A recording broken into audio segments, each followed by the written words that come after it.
Хүнжил болон өөрийн цүнхний хаслалт үнэхээр өөр мэдрэмж төрүүлдэг. Тул тэр хормогч гэсэн унтаж чадаагүйгээ ойлгов. Ханс түнд эдгээрийг өгсөн бол гэр хүү гинтийн халдлагаас амьд үлдэх боломжгүй байсан гэж тэр бодов. Тиймээс тэр эдгээрийг бүсгүйд зээлүүлэхээр шийдэж хэрэгтэй бол хүнжил болон ордоошх тэрэ ашиглаж болно гэж хэлв. Бүсгүй эдгээрийг асан даруйда баярлан гівсдэж дэн дээр толгойд хөрөнгөт маш хортон унтаад өгөө. Үүнийг хараад тэр бүсгүйж бас өөртөө адил их зүйлийг туулсан болохоор үнэхээр их ядсан дах гэж таамаглав. Ердөө 3 хоног өнгөрсөн ч тэд энэ тамийн газарт 5 хоног байсан шиг санагдаж байлаа. Тэжээч тэр одоо сэтгэл нь хавьгүй дэгдэж хүн байдлыг тээж яваа. Димээ бодолтой буруугүй. Эргээд очиж чадлаач тэнд түүний хүлээж байгаа зүйл юу ч байхгүй гэдгийг тэр өөртөө санаалав. Тэр бодолтой зоорчдуулж амьд үз төгсөж ирмэлцэн норон унах болно. Мананы ээлжийг хэд сэлцсэний дараа цаг дараагийн шатлаа ортож ердөө 10 минут үлдээд тэр магадгүй бүсгүйтэй хамтрах санал тавих хэрэгтэй болов гэж бодож өглөө. Ээж ховдоо тэр тулаанд үнэхээр том давуу тал болж чадах хамтрагч болгоож шагналыг хуваах хэрэгтэй болно. Энэ нь түүний олзыг багасгахч сүүлийн 3 өдөр гобинууд заналтай олон тоогоор үзэгдэх болов. Тэр ганцаараа 3 эсвэл 4-ийг бол аргаж чадахч одоо аюулгүй амарчд ба илүү ашиг хоёрын хооронд сонголт хийх хэрэгтэй болов. Түүнийг шийдэж амж хаасан мөн 2 адил явдалтай эрчим нэрч Транк хэрэгслэр нь ирүүнийг танив. Тэд түүний зүг эргэж ээжвтэй ямар харилцаатайг нь асуув. Бюн тэдэнд харагдаж байгаа шигээр тэр түүний хоног хамтрагч гэж шууд хэлв. Маслаг залуу варвар ба ээж хоёр хамт унтж байгааг үнэхээр хачирхалтай гэж үзээд хэрэг хугацаа үлдсэнийг асуув. Занж хийсэн харцаар Бюн заван хүмүүст хариулт өгөх ямар ч өрөггүй гэж хариулв. Үүнийг сонсоод залуу бага зэрэг юм ээж. Ирүүнлөө нэг том бүргэр шиг ширцээр одоогийн байдлаар яваад өгөв. Бюн ямар нэг зүйл буруу байгаа мэдрэмжийг зайлуулж чадахгүй байсан бөгөөд тэд ирүүний араас ирсэн байх гэж бодов. Тэр бүсгүйг сэрийн хөдлөх цаг болсон гэж хэлсэн ч бүсгүй хичээлдээ явах гэж орондоо зурлах хөвгт шиг ашиж дахин хэдэн минут өгөхгүй. Энэ бүсгүй үг хэлээрч биеэрч аюулд орч болцсохгүй байсан тул энэ нь түүний бухимдыг ихэд хүргэв. Гэсэн ч бүсгүй сайхан зүднээсээ салахыг хүсэхгүй байлаа. Тэр ирвэнийг одоо босхийг шаардсан ч бүсгүй түүнийг сонссонгүй. Бүсгүй нүрээ хүнжлөөрөө чанга бүрсэн байсан тул хоормог унтж байгааг тэр мэдж байв. Тэр хүнжлийг хүчээр татаж авахд бүсгүй сүнсэн зайлштай ээж яагаад унсан болчихж ийснийг нь асуув. Тэр сэрчхүүл түүнийг бүрэн ганцаархан нөрхөд явчихна гэж бодсон гэж хэлв. Ирвин Бюрэн хоёр ердөө хоноглох хамтрагчид тул нэг нь амрах хооронд нөгөө нь сэрүүн байж ээжлэг зарчмаар тохиролцсон бөгөөд бүсгөөс ирэх мөчид тэдний тангарыг дуусгар босгоё. Тэр хоёр залуутай ямар холбоотой асуув. Бүсгүй тиймж ач холбогдолтой зүйл биш гэж хэлсэн ч тэд яаж түүнийг мэдж байгааг тайлбарлахыг шаардав. Тэд Кристос бүлгийг төлөөлөх хижиж бэлэг тэмдэг зөөсөн байгаа. Тул өөрт нь халтсан хүний өвгийх байж магадгүй гэж бүсгүй хэлв. Үүнийг сонсоод манай залуу байдал бэлтгэхээс өмнө өөрийн замаар ясан дээр гэж бодов. Ясангуяа гэд ердийн хүмүүс биш бүхэл бүтэн бүжиг байсан тул тэр юм. Гэсэн ч бүсгүй өөртөө надлхан мөрөөдөж хүсэл эрмэлзэлтэй 20 настай залуу хүн тул түүнийг өрөөдөв. Бюн тэдэнд хөдлөх хоорондоо ялцсан гэж хэлв. Бүсгүй түүнийг таслах гэж байгаа эсхийг асуухад тэр бүх түүхийг сонссныхоо дараа шийдэн гэв. Тэр сабирнд дах эхний өдөр тэдэнтэй хоноош хамтрагч болсноор бүх зүйл хэрхэн ихснэг тайлбарлаж эхлэв. Ямар нэг зүйл буруу санагдсан тул тэр хортон босож түүнийг өөрлөнд хүч хэрэглэхийг оролдож байгааг харсан ч зовтооч чаджээ. Хэсэг хугацааны дараа тэр залуу гэрчлэн нэг дугаар давхарт бизнес хийдэг овгийн өдөртөгч болохыг мэдэж авав. Түүний овгийн хүмүүс бүсгүй хөөж үүнээс болоод тэр шархацсан байжээ. Бюрн эдгээрийг яаж боломжтой юм бэ гэж асуув. Бүсгүй тэднийг мэдээний чулуугаар өөрийг нь мөрдөж байгаа байх гэж таамаглав. Түүний саналгаар энэ нь толгонд байгаагүй тууш тийш тэдгээр нь юу болохыг огт мэдэхгүй байгаагаа ойлгов. Тэр илүү дэлгэрэнгүй асуухад бүсгүй тэдгээрийг ашиглахаас өмнө тохируулж бусадтай ярилцах боломжтой.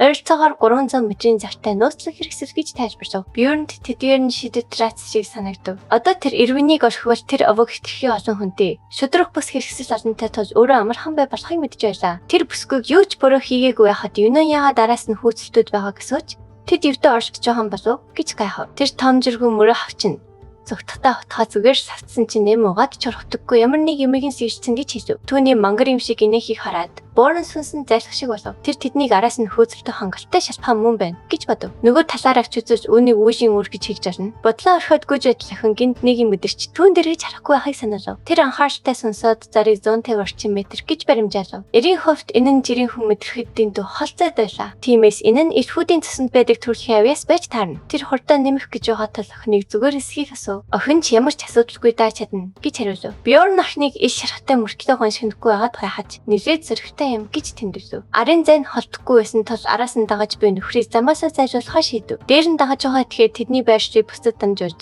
байж хордон бэрхшээлтэй бас хундар магадaltaй байв. Үнэн дээр тэр тэгний оронд байсан ч мөн ажил зүйл хийх байлаа. Тэр засаа өгөхөж тэд юу ч үгүйсгэж чадахгүй болно. Тиймээс Burn сайн ба муу талыг нь сайтар тунгаан бодох хэрэгтэй болов. Тэр ухаалаг алхам хийхээсээ өмнө илүү их мэдээлэл авах шаардлагатай байлаа. Тэр залууг анир болгосны дараа буцах замгүй тул Burn нэрстэл болон ашгийг толгойдоо өрөөчлөлөн тооцоолов. Тэр өхнөөс давуу талыг нь асуухад тэр нухацтай царайлан хувц сугаах ба цэвэрсгэндээ сайн. Харин хоол хийхдээ үнэхээр марахон гэж хариулв. Дөргөөдсөн Burn-аас олдоо талааны талбарт химэн татдахын тавтахад эрүүн нүдэн сэргийж өөрийгөө шилдэг харваач бөгөөд гашин сүнсний шид баг зэрэг ашиж чаддаг гэж гайхуулв. Тэр охиныг яг Элиф харваачийн загвар мөн бөгөөд домогт гарт бишиг ховор гашин сүнсийг ашиж чаддсан байна гэж бодов. Дараа нь Burn-аас хүн алж исэн үү гэж асуухад тэр хэсэг гацав. Энэ бод түүнийг айлгсан ч биеэ барьж өөр сонголтгүй бол тийм гэж хэлв. Тэр бүгдийг сонссон дараа Burn энэ төрдөг байшингаас гарах хүртлээр хандрах уу гэж асуув. Тэд биенийхээ арталыг даах бөгөөд тэр ямар ч гомд хүлээж авахгүй. Эрвэн баярсан зөвшөөрөв. Манай ба тэр дайсан ямар зайд байгааг асуухад 100 м бож орцсон гэж хэлв. Тэд хамаг хурдаараагүй жуугач зайн холдох биш ойртож байгааг тэр анзаарав. Тиймээс тэр өхрөх төлөвлөгөөгөө орхиж тул пар шийдэв. Тэдэнд салж дайрах гэж байгаа тул сүнсээ дутхай санаалав. Хангалттай ойртлоо гэж бодохдоо Burn түнд дуудлагаа цэцлэх өгөв. Яг энэ үед тэдний урд нэгэн сүдэр шиг дүрс гарч ирв. Тэр дайсан тэднийг хараагүй байлаа чаг урд нь ирж зогссон.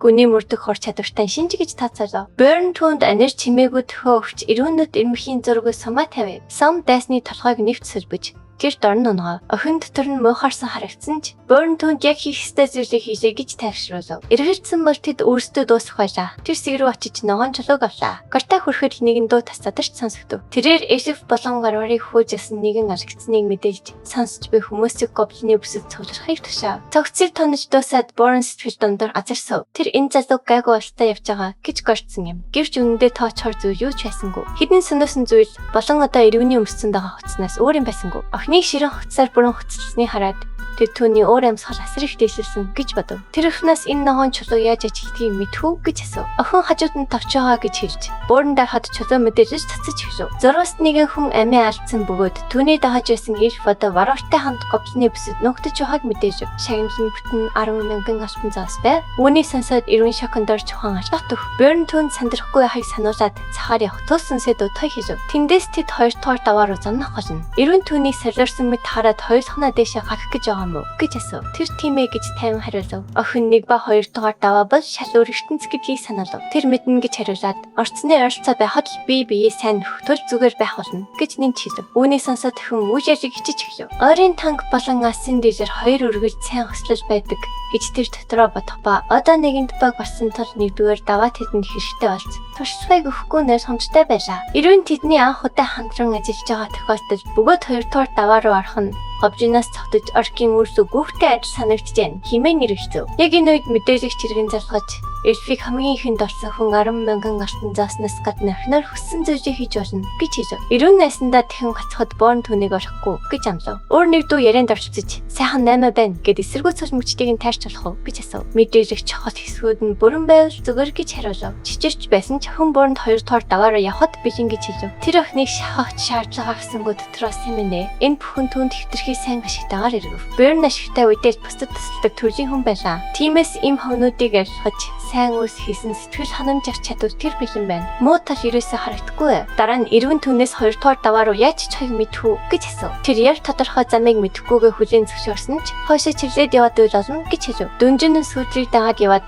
байвал дараагийн төсөнлөө аваач портал дээр очоор цохон дагаар хэрэгжээ. Гинт эрүүн урд нь гоблины хавхагааг анзаарч түүнийг зогсохыг санаалав. Сүүжийн үед хавхтай таараагүй тул Burn ихэндээ гайхав. Гэрчтэй газарт хавх тийм их байдаггүй. Тэр хурдан ойлгосон тул өнөөдөр үнэхээр азгүй байна гэж бодов. Охин асуудлыг зохицуулъя гэд түүнийг амархыг санал болгов. Burn түнд эрт хүчийг хэмнэх хэрэгтэй. Тул галын сүнсийг ашиглахгүй байхыг анхааруулв. Охин ч тийх бодлого байснаа хурдан хэлв. Яг энэ үед сүүдрээс хитэн гоблин өсрөн гарч ирв. Тэр хоромхон зайд хурч нэгнийхэн толгой руу цэвэрхэн харуулж хоёр дахийг нь мөрийж түвшин замаасаа зайлуулан тас царайсан хിവэр досгов. Нүдэнд нь бахар халтай гэж батадэрч охин Burn-аас ямар байсныг асуув. Тэр охиныг сайн байлаа гэж магтаад жинхэнэ л хүн байна. Гэдэгт тэрэгцгүй байгаагаа хэлсний дараа охин түнд хідэн шидэд кристалл өгч үйлцнийг нь аваад 11-ийг нь авч чадах уу гэж асуув. Охин ахтай ямарч өхийн тул хангалттай мөнгө төлөвлөхийг хүсэж байгаагаа хэлв. Burn түүний хэлсэн үгийг бүрэн ойлгоогүй Охин үүний төлөө чармаа ажиж хад билэн гэж хэлв. Тэр охиныг өрдөн түүнийг зайлшсныхан төлөө хариу авах гэж байна гэж бодов. Сүүлд нь мэдээлэгч иргэн ирж тасгаан шагнал 20,000 алт болж 2 дахин өссөн бөгөөд охиныг өгсөн эсвэл амьд очихыг тушаав. Үүнийг сонсоод эрүүн сэтгэлээр унасан ч Борн түүнийг хэн тайвшруулв. Тэдгээр ажаалагчид хамтран ажиллахгүй байгаа тул харанхуйд хинч тэднийг олохгүй гэж тэр хэлв. Тэд хэдийнэ буруу замаар орж хил рүү хэд орцсон гэж тэр таамаглав. Эрвэн тэдэнтэй ганцаараа тулж тастай юу гэж асуухад манай цалин үгүй. Хоёулаа хамтдаа унгана гэж хэлв. Энэ тоглоомын туршлагын систем ажиж зарчим ямартай ч баг зэрэг санана. Монголын төрөл зүйлийг анх удаа олоход туршлага авдаг. Төл төшин охин гэдэг нь олон төрлийн амьтдыг агнана гэсэн үг юм. Бёрн өөрөө манлайлах тул охинд арт талыг харахыг санаалав. Тоглоомын механик хിവэрэ бас голоо зөвхөн төсөл дотор орж ирэхэд дайрдаг. Энэ бүс рүү алхаж ороход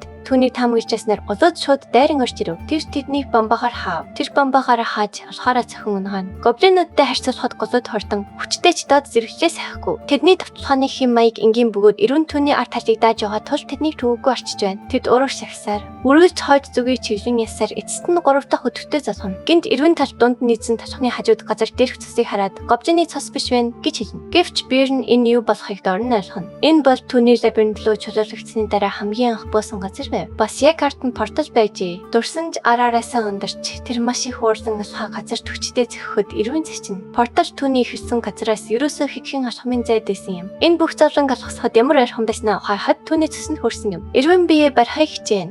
Өөрөө ямар нэг буруу зүйл хийсэн үү гэж бодхомжтой асуухад гэрч чамтай хамаагүй гэж хэлнэ. Түүнд энэ зарим нөхдөө алдсан байж магадгүй гэж гинт бодогдсон. Тэр хүнд хэцүү ажил байлаа гэж зөөлнөр хийж түүнийг тайвшруулах хичээн. Бёрн түүнийг орчин тойрноос юу болсныг гадарсан байх гэж бодох ч үнэндээ яг эсрэгээрээ байв. Гэсэн ч тэр үүнийг орхихоор шийдэж аяллаа үргэлжлүүлж хэд билэн үү гэж хэлсэн. Эрүүн найж байгаагаа хүлээн зөвшөөрөгч түүнтэй хамт байх нь аюулгүй санагддаг гэж хэлнэ. Тэгээд тэд хоёр портал руу алхан ороход Бёрн түүний нэг санан охин шүү гэж чимээгүй бодно. Гэвч тэр ч гэсэн өдөхгүй өөхөх бодчихгүй бай. Нөгөө талд тэр хоёр тэнгэрээс унжирна. Эрвэн болтыг төгс хийж яхад хөрхи Бёрн амжилтгүй цахилт шиг газар хүчтэй унах бөгөөд тэр портлоор отоход ямар байдгийг сонирхдаг байсан ч одоо тийм сүртэй зүйл биш гэж бодно. Эрвэн нүунийг анх удаага амжилттай хийсэндээ өөрөөрөө маш их бах бөгөөд Бёрн түүнийг ширтэн. Варваруудад тийм ур чадвар заяагаагүй. Тэр үнэндээ бага зэрэг атархаж байв. Тэд ихлээд бүс нутгийг шалхахаар тохирцох бөгөөд Бёрн нүунийг 2 дугаар давхрын гоблин ой хойд гисэн мөн үү гэж иргэлцэн. Их сайн нь өөр онцгойтой. 1-р давхар руу шууд хүчлэх портал тэдний арт нэртэй хിവэр байв. Тэгээд манай залуу 50 метрийн зайд амьдарсан ямар ч ус мөр мэдрэхгүй. Дээрх хотдын ачаар тэр бүхнийг нэлээд тодорхой харна. Гэвч тэд лабиринт дотор гацсан хിവэр байгаа тул энэ газар одохгүй гэвчдэггүй тодорхой юм. Эрвэн нөхөр 2 дугаар давхар мүү гэж асуух бөгөөд учир нь тэр энд ойдаг тохоо хизээч сонсож байгаагүй аж. 4 өөр портал байдаг бөгөөд тас бүр нь чамайг огт өөр бүслөө болгодог.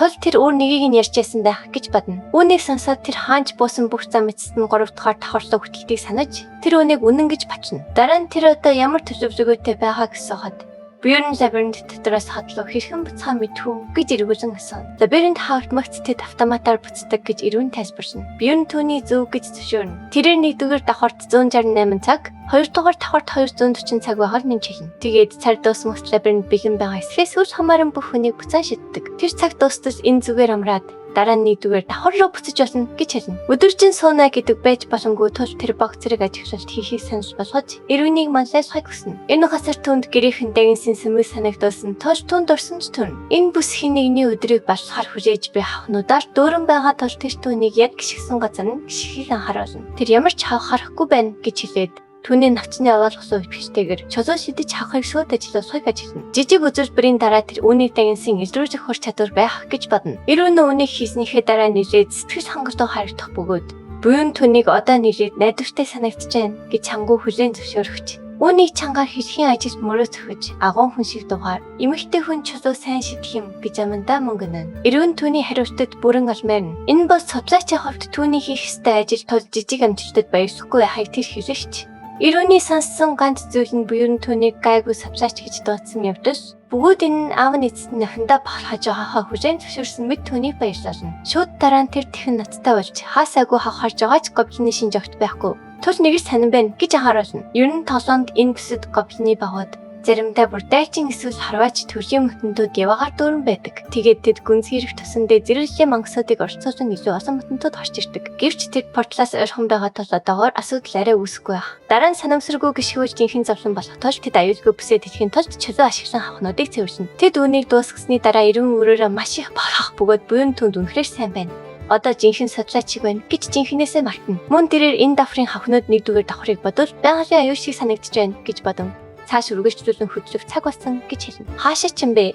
Эргэн гинт ойр цаг гоблинуудын бүлгийг мэдэх бөгөөд биер нь хэд байгааг хурдан асууна. Тоог нь тодорхой мэдэхгүй 60 гаруй байгаа 50 метрийн зайд байгаа бөгөөд тэд тэр хоёрыг хараахан анзаараагүй байна гэж тэр хэлнэ. Биер нь тодтохоор шийдэж анзаарахдаггүйгээр хэр ойртож чадахыг асууна. Эргэн ганцаараа явах бол 30 м хүртэл ойртож чадна гэж хариулах бөгөөд тэр энэ төлөвлөгөөг даахаар шийднэ. Тэр ямар ч чимээ гарахгүйгээр сүнс шиг өргөжлөх бөгөөд манай залуу түүний хурдан шорхой байдлыг үнэхээр бишнэ. Зайгаа ортолсны дараа тэр түнд төхөө өгöd гоблинуудын бүлэг рүү сум шууд харна. Дохиог хармагцаа биер нь бие барьжгүйгээр шууд дайран орно. Гоблины тоо ердийнхөөс бараг 3 дахин их байгаа тул 2 дугаар давхар өөр байгааг тэр дорн ойлгоно. Тэд зүгээр гоблинууд байсан ч тооны хувьд үнэхээр амар байв. Тэдний дунд амар байх ёстой гоблин дайчин ч байв. Гэвч оронд нь түүний толгойд дуртай өрөөр зүрхэн цэвэр адреналинаар дүүрч ирнэ. Тэр гоблинууд руу сүдгч бөмбөг шиг дайран орж асухаараа цохиж бамбаагаараа нутна. Хаашаа ч юм бэ нэгэн түүний үл харагдах өнцгөөс сэмээрн дайрагч. Тэр дөнгөж арай гэж ултаад 1 секунд л хацарсан бол толгойн шууд тасрахойжээ гэж бодно. Гоблинууд таваас олоолаа болохоор аюултай болдог бөгөөд ганцаараа байсан бол тэр хохир сонсох байсан байж магадгүй. Гэвч эрвэн давтлагчийн толгой руу яг онож харуулсан тул тийм зүйл огт болохгүй. Одоо өрөндөө шатсан тэрээр бүгдийг нь нарчин хаяхад бэлэн болж